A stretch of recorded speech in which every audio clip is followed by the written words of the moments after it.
کیا ہوا ہے رابعہ؟ تمہیں تو آج سارا کی طرف جانا تھا۔ امی وہ میری سہیلی نہیں رہی۔ کیا مطلب؟ مطلب یہ کہ امی آج سارا کو اسکول سے نکال دیا گیا۔ اسکول سے نکال دیا؟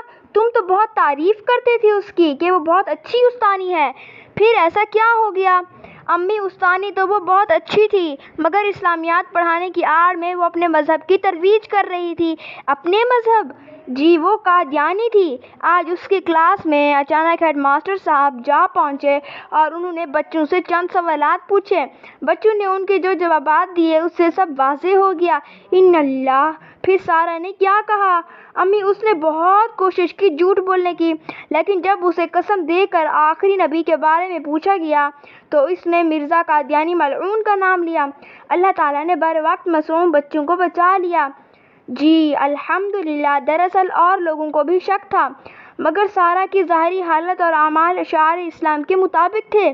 اس کے شوہر جو اسے لینے آتے تھے ان کی بھی مسلمانوں کی طرح داڑھی تھی، کوئی یہ کہہ ہی نہیں سکتا تھا کہ وہ مسلمان نہیں ہیں۔ یہی بات ہے بیٹا، یہ قادیانی اسلام کے شعار کو آڑ بنا کر ہی مسلمانوں کی جڑیں کاٹتے ہیں۔ اللہ ہمیں ان کے شر سے محفوظ رکھے اور انہیں ایسے ہی بے نقاب کرتا رہے۔ آمین ثم آمین۔